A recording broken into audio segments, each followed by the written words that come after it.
In my retirement, what I'm looking forward to is a couple things.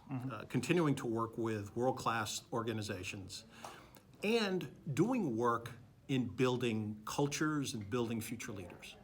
So the work that I've done in going to Cornell and going to UCLA, and as part of my speaking here today, is really to hopefully inspire our youth, teach them some principles about leadership, marketing, and hopefully inspire them to do great work once they graduate and once they're out in the world. That's my hope and what I've been doing. So I'm fortunate. I've been able to come here to Sarasota and specifically to get on the Ringling campus every year that she's been here. So 4 times plus. And what has always attracted me is seeing all of these students constantly creating. And it's not like my schooling at Cornell University. I went to lectures, I was in big halls, and my college experience was very different than what they're going through. For them, the campus is one big open studio that they're creating constant contact. And I've gotten to spend time with their friends and people in their dorms, and it's just struck me how focused they are in constantly creating. When I was asked to do this, I was floored, candidly. I don't fancy myself a creator. Yes, I create marketing plans and business initiatives, but not in the sense of what they do. So I was honored to come here and speak. And certainly the opportunity to be on stage when she gets her diploma, to actually be part of the process and handing her diploma, is going to be fantastic for me. So my path at Cornell, I was an undergraduate finance major. I thought I was going to go into banking. I interned at banks, and I thought the path forward for me was going to be international finance. I was presented with a unique opportunity, and I was to work for Procter & Gamble right out of undergrad, which that year, I think 4 out of 100 were undergraduates going into their brand management program. So for me, this was a very unique opportunity. And at the time of my graduation, I was already thinking about what it was going to be like, literally working with people who would be between 5 and 10 years older than I was, but yet doing exactly the same work. So it was a little bit of trepidation, a little bit of anxiousness, but very much looking forward to the kickoff of my career. When I joined Nintendo back in the end of 2003, the key products at the time were Game Boy Advance, which had done fantastically well, but was at the tail end of its lifespan, as well as the GameCube, which was pretty much tied with the Xbox in a distant number 2 position from the PS2. And so for me, working with the leadership in Kyoto, Japan, the challenge was how to bring Nintendo back to a mainstream audience.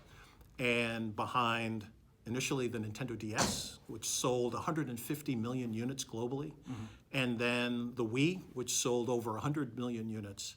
It was a glorious path forward and truly bringing our form of video games to a very wide audience.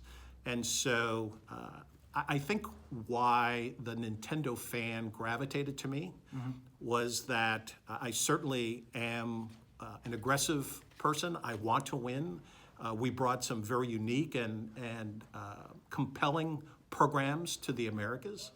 And I was associated with some wonderful initial reveals in my very first E3. That was when we showed off the Nintendo DS. Right. And that's when we showed off video content for what would become The Legend of Zelda Twilight Princess. So it was a brashness and aggressiveness, but also a drive to really bring Nintendo back to its glory, and fortunately I was able to be part of that process. Well, I think the gaming industry today truly is a mainstream mass market industry. To put it in perspective, 15 years ago, maybe 1 out of every 3 people played video games. And the vast majority of those consumers were male and teens and young adults. Today, 2 out of 3 people play video games. And the footprint of this industry is extremely wide. As Nintendo likes to say, their audience is from 5 to 95, and it truly is. So the industry has grown, it's matured, it's now truly part of the global entertainment landscape, and that wasn't true 15 years ago.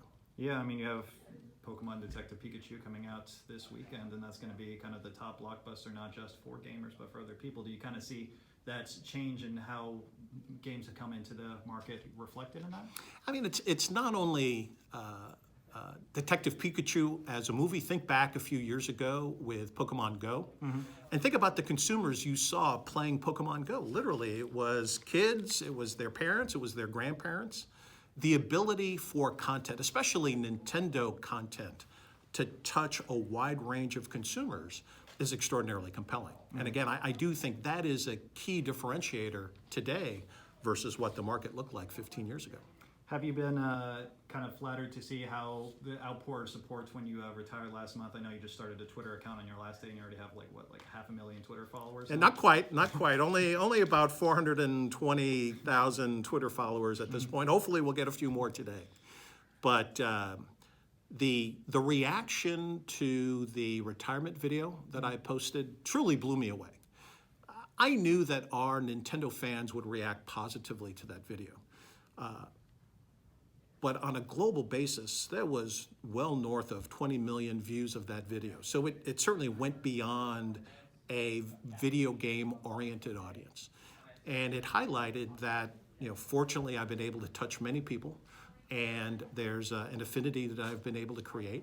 And hopefully, as I continue this next phase of my life, focusing really on leadership, on culture building, on telling stories that I hope are compelling, hopefully I'll continue to grow that audience.